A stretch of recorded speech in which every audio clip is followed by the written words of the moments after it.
नमस्कार, बिहार तक में आपका स्वागत है और मैं हूं सुजीत।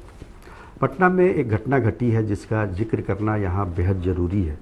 ज़रूरी इसलिए है ताकि हमको पता चले कि हमारा समाज का स्तर कितना गिरता जा रहा है, हमारा समाज कितना क्रूर हो चुका है, हमारा समाज कितना विभत्स हो चुका है। घटना पटना के मसौढ़ी की है, जहाँ 17 वर्षीय एक छात्रा कोचिंग जा रही है और कोचिंग जाने के दौरान एक सिरफिरे युवक के द्वारा उसे दौड़ाकर गोली मार दी जाती है और उसकी हत्या कर दी जाती है। ये घटना इतनी बड़ी घटना है कि आप अंदाज़ा नहीं लगा सकते कि बिहार में हमें बहुत जगह से ये खबर आती है कि छेड़खानी के डर से लड़कियां स्कूल नहीं जा रही हैं, कोचिंग नहीं जा रही हैं। बहुत जगह से ऐसी खबरें आती हैं, कई बार पुलिस को भी खबर दी जाती है, लेकिन इसके बावजूद पुलिस कब तक पहरा देगी, इसके बावजूद घटनाएं घट जाती हैं। ये 17 वर्षीय छात्रा पिछले 2 महीने से परेशान थी उस सिरफिरे युवक से, और कई बार वो कोचिंग नहीं जाती थी इसके डर से। बार बार लड़का जो है वो रास्ता रोक लेता था, उससे बातचीत करने की ज़बरदस्ती कोशिश करता था, छेड़खानी करता था, और इसकी वजह से उसने अपने गांव, अपने घर से की बजाय अपने नाना नानी के यहाँ से कोचिंग जाने का फैसला किया ताकि कोचिंग जाने में उसे ज़्यादा दूरी न पड़े। लेकिन यहाँ भी वो लड़का आधमकता है, और हद तो तब हो जाती है जब वो लड़का उस लड़की का पीछा करता है, उससे बात करने की कोशिश करता है। लड़की जब बात नहीं करती है तो उसे दौड़ाकर गोली मार देता है। पहले पीछे से गोली मारता है, लड़की गिर जाती है, फिर नज़दीक जाकर उस लड़की के कनपट्टी पे गोली मार देता है। बताया जाता है कि 7 दिन पहले भी लड़के ने बात करने की कोशिश की थी उस लड़की से, तो लड़की ने उसे फटकार दिया था, और इसी वजह से उसने इस प्रकार की घटना को अंजाम दिया है। तो सोचिए कि ये समाज कहाँ जा रहा है। और मैंने जैसा ही कहा कि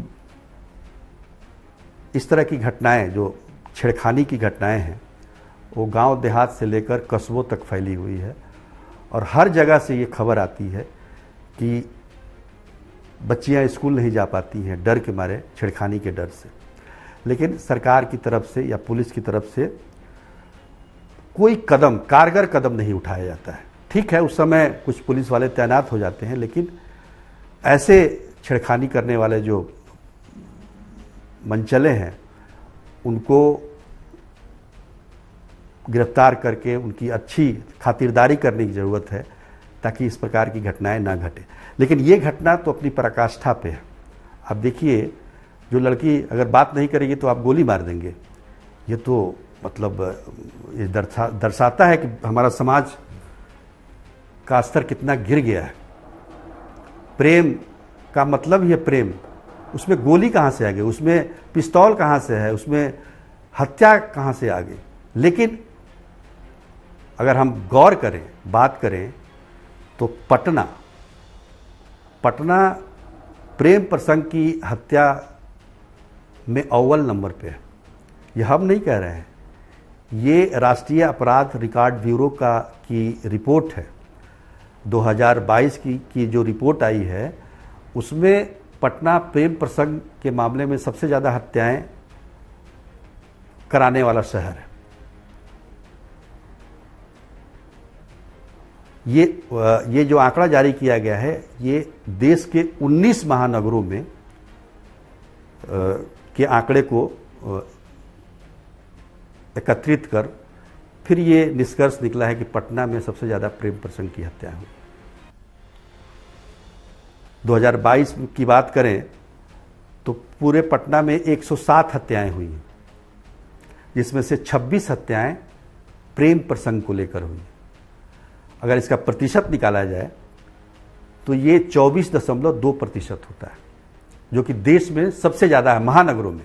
वैसे पूरे बिहार की बात करें तो उसमें बिहार जो है पूरे देश में दूसरे नंबर पे है।